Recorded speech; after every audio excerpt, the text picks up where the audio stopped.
कहानी का नाम है खूंटे में मोर दाल बा। यह कहानी मैंने बचपन में अपनी माँ से सुनी हूँ। आज मैं आप लोगों को सुना रही हूँ। एक चिड़िया थी जो रोज़ दाना चुगने के लिए अपने बच्चों को घोंसले में छोड़कर दूर जंगलों के पार बस्तियों में जाया करती थी।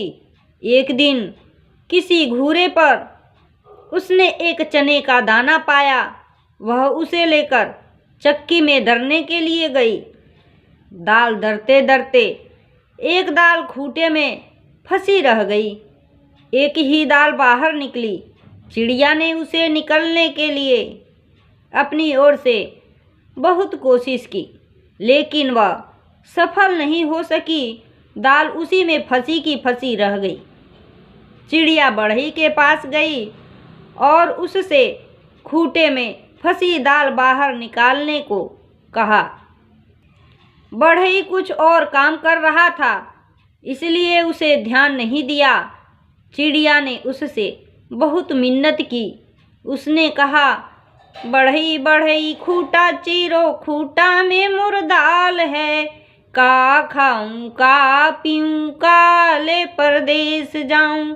बढ़ई ने उसके एक न सुनी और उसे दुत्कार कर भगा दिया। फिर वह वहां से राजा के पास गई। चिड़िया ने राजा से गुहार लगाई, राजा ऐसे बढ़ई को दंड दो जो मुझ जरूरतमंद की बात नहीं सुनता। फिर कहा, राजा राजा बढ़ई दाड़ो, बढ़ई न खूंटा चीरे। खूंटा में मोर दाल बा, का खाई का पी, काले परदेस जाई। राजा के पास कहाँ इतनी फुर्सत थी कि नन्ही चिड़िया की बात सब काम छोड़कर सुनता। जब उसने भी विनती पर कोई ध्यान नहीं दिया तो वह रानी के पास गई और रानी से बोली, हे रानी, तुम अन्यायी राजा का साथ छोड़ दो। रानी राजा का साथ कैसे छोड़ती? राजा न बढ़ई डाड़े, बढ़ई न खूंटा चीरे। खूंटा में मोर दाल बा, का खाई का पी, काले परदेस जाई। रानी भला अपने राजा को क्यों छोड़ने लगी? रानी ने रोती बिलखती चिड़िया की एक न सुनी और उसकी बात मानने से इनकार कर दिया। फिर गौरैया उड़ी, सांप के बिल के पास जाकर रोने लगी। बिल से निकले सांप से अपनी विनती दोहराई। सरप सरप रानी डसो, रानी न राजा छोड़े। राजा न बढ़ई डाड़े, बढ़ई न खूंटा चीरे। खूंटा में मोर दाल बा, का खाई का पी, काले परदेस जाई। उससे अपनी राम कहानी सुनाकर विषैले सांप से कहा कि तुम जाकर उस रानी को डसो जो गरीब की गुहार नहीं सुनती, जो रानी सब कुछ जानकर भी हमें राजा से न्याय नहीं दिला सकी और न ही राजा को छोड़ सकी। उसे तुम जाकर क्यों नहीं डस लेते? सांप ने भी इसमें अपनी असमर्थता जताई। तब भागी भागी गौरैया जंगल में जा पहुंची और उसने बांस से विनती की कि तुम लाठी बनकर उस सांप को मारो। गौरैया ने फिर कहा, लाठी लाठी सांप पीटो, सांप न रानी डसे। रानी न राजा छोड़े, राजा न बढ़ई डाड़े। बढ़ई न खूंटा चीरे, खूंटा में मोर दाल बा, का खाई का पी, काले परदेस जाई। बांस की लाठी भी भला उस नन्ही गौरैया के लिए उस सांप से क्यों बैर मोल लेती? उसने भी इनकार किया तो गौरैया गुस्से से भर उठी और उड़कर भड़बूजे के यहाँ भभक रही आग के पास पहुंची और उसे ललकारा, हे आग, तुम सारे जंगल को जलाकर राख कर दो जिसमें वह बांस के पेड़ हैं, जिसकी लाठी मुझ गरीब और बेसहारा के लिए नहीं उठती। कोई मुझे मेरा हक नहीं दिलाता। आग ने जब सारी बात विस्तार से जाननी चाही तो गौरैया ने अपनी राम कहानी उसके आगे भी सुना दी। लाठी लाठी विषधर मारो विषधर न रानी डसे, रानी न राजा छोड़े, राजा न बढ़ई डाले, बढ़ई न खूटा चीरे, खूटा में मुर्दाल बा, का खाई का पी काले परदेस जाई।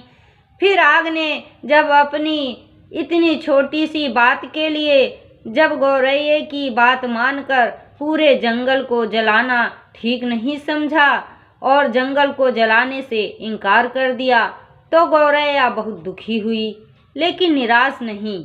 वह सागर के पास पहुंची और उसे अपनी पूरी बात सुनाकर आरजू की, सागर सागर आग बुझाओ, आग न जंगल जारे, जंगल न लाठी भाजे, लाठी न विषधर मारे, विषधर न रानी डसे, रानी न राज छोड़े, राजा न बढ़ई डाड़े, बढ़ई न खूटा चीरे, खूटा में मुर्दाल बा, का खाई का पी काले परदेस जाई। विशाल सागर भला गौरैया की इस गुहार को क्यों सुनता। वह अपनी मस्ती में हंसता हुआ गुजरता रहा और गौरैया उसके किनारे अपना सिर धुनती रही। सुबह से शाम होने को आई। गौरैया को जब यहाँ भी न्याय नहीं मिला तो वह हाथी के पास पहुँची। हाथी के पास उनसे अनुनय की कि तुम चलकर मुझे न्याय दिलवाओ, उस समुद्र को सोख लो जो मुझ दुखियारी की हंसी उड़ाता है। बलवान होते हुए भी अन्यायी के विरुद्ध खड़ा नहीं होता। जानते हो हमारे साथ क्या क्या गुजरी। और वह गा गा कर पूरी व्यथा कथा हाथी को सुनाने लगी। सागर सागर आग बुझावे, आग न जंगल जारे, जंगल न लाठी भाजे, लाठी न विषधर मारे, विषधर न रानी डसे, रानी न राज छोड़े, राजा न बढ़ई डाड़े, बढ़ई न खूटा चीरे, खूटा में मुर्दाल बा, का खाई का पी काले परदेस जाई। हाथी भी गौरैया की बात सुनकर टस से मस नहीं हुआ। उसने भी उसका साथ नहीं दिया और उसकी बातों को हवा में उड़ाता हुआ अपने लंबे लंबे सूप जैसे कान हिलाते मस्ती में आगे निकल गया। अब नन्ही गौरैया का धीरज टूटने लगा। वह थक कर चूर हो गई थी।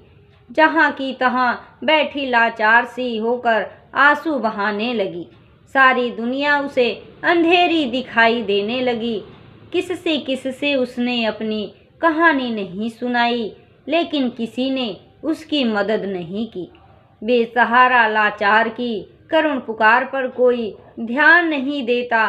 तभी उसके पैरों के पास एक नन्ही सी चींटी आकर उसका हाल पूछने लगी। उसने देखा नन्ही नन्ही चींटियों की एक लंबी कतार एक के पीछे एक बहुत ही अनुशासित ढंग से चली आ रही हैं। उसने ध्यान से देखा उनका अद्भुत संगठन और अथक परिश्रम। वे बड़ी फुर्ती, तत्परता और सुनियोजित ढंग से अपना काम मिलजुल कर किए जा रही थी। चींटियों ने आकर उसे घेर लिया और गौरैया से पूरा वृतांत सुना। सुनकर सहानुभूति के साथ बोली, बहन, इस दुनिया में रोने गिड़गिड़ाने से काम नहीं चलता और न ही बैठकर आंसू बहाने से कुछ होता है। हिम्मत हार कर बैठना तो कायरता है। चलो हमारे साथ, हम न्याय दिलाएंगी, कोई रास्ता निकालेंगी। चलते चलते चिड़िया यह सोचती रही कि भला यह नन्ही नन्ही चींटियाँ मेरी क्या मदद करेंगी, जबकि बड़ों बड़ों ने मुझसे मुंह मोड़ लिया और मेरे किसी काम न आए। खैर चलो देखते हैं, कोई तो मेरी मदद के लिए आगे आया है। चींटी बहना हमारा साथ देने चली हैं तो उसकी फौज भी तो है उसके पीछे, फिर घबराना क्या, देखते हैं क्या होता है। गौरैया सोचती चली जा रही थी। तभी चींटियों ने उससे कहा, तुम किसी पास की पेड़ की डाल पर थोड़ी देर बैठो और देखो मैं क्या करती हूँ। कैसे पहाड़ जैसा हाथी मेरे इशारे पर नाचने लगता है और तुम्हारे काम के लिए दौड़ा दौड़ा समुद्र के पास जाता है। हिम्मत हारने से कुछ नहीं होता, मिलजुल कर जुगत लगाने से ही समस्याओं के समाधान का रास्ता निकलता है। गौरैया फुर्र से पास के पेड़ की डाल पर जा बैठी और चकित होकर चींटियों की असंभव सी लगने वाली बातों को कारगर होते अपनी आंखों के सामने देखती रही। चींटी धीरे धीरे हाथी के पैर से सरक कर उसके कान तक जा पहुंची। हाथी अपने सूप जैसे कान हिलाता, सूंड से अपने माथे पर फूंक मारता ही रह गया और चींटी उसके कान में घुसकर उसे तंग करने लगी और उसे समझाने लगी, बड़े बड़े बलवान यदि अपने बल अहंकार में चूर होकर दीनहीन छोटों की सहायता न करें तो उन्हें भी भान होना चाहिए कि काम पड़ने पर छोटे भी यदि अपनी आन बान के लिए अड़ जाएं तो बड़ों बड़ों के लिए संकट पैदा कर देते हैं। अभी तो मैं अकेले आई हूँ, किंतु मेरे पीछे असंख्य चींटियों की लंबी कतार चली आ रही है। कहीं सबने एक साथ चढ़ाई कर दी तो लेने के देने पड़ जाएंगे। अपने प्राण संकट में क्यों डालते हो? मेरी नेक सलाह यही है कि तुम सीधी तरह चलकर गौरैया का काम करो, नहीं तो आगे समझ लो। मरता क्या न करता। हाथी झुंझलाहट और घबराहट में चींटी की बात मानने को लाचार हो गया। वह यह कहते हुए गौरैया के काम के लिए सागर को सोखने को तैयार हो गया। मोहे काटो ओटो मत कोई, हम सागर सोख बलोई।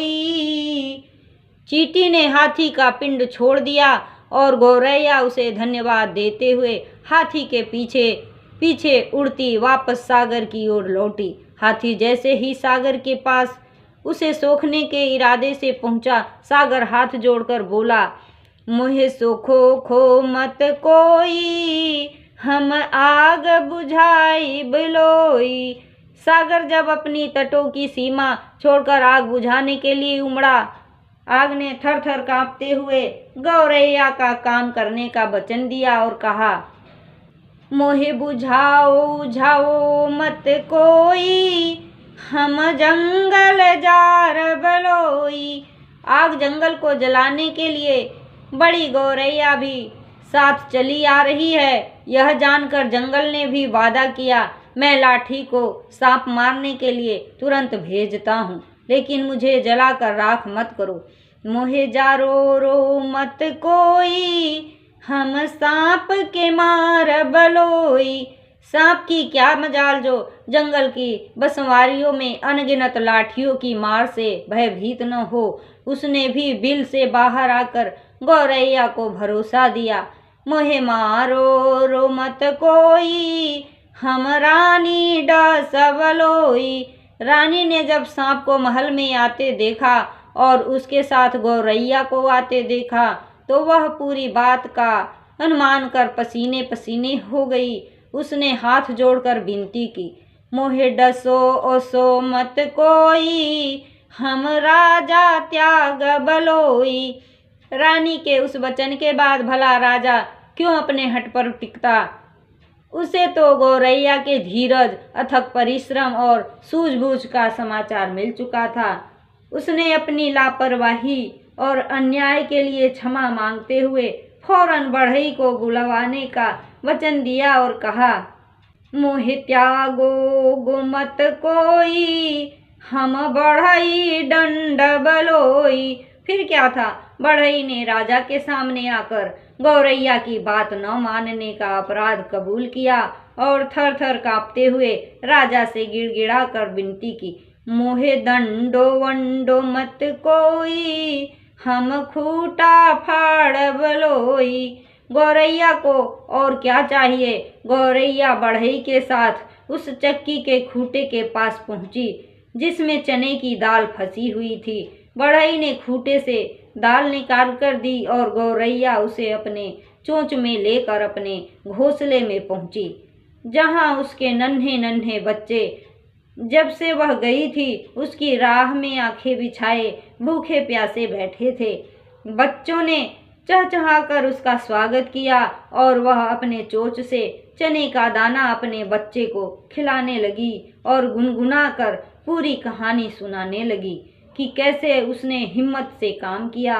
बड़े बड़ों ने उसकी बात मानकर उसकी मदद की, लेकिन जब वह केवल रो गिड़गिड़ा रही थी तो किसी ने उसकी बातों पर ध्यान नहीं दिया। मदद के लिए आगे आई तो वे चींटियां, जिनकी संगठित सेना के सामने हाथी भी लाचार हो गया।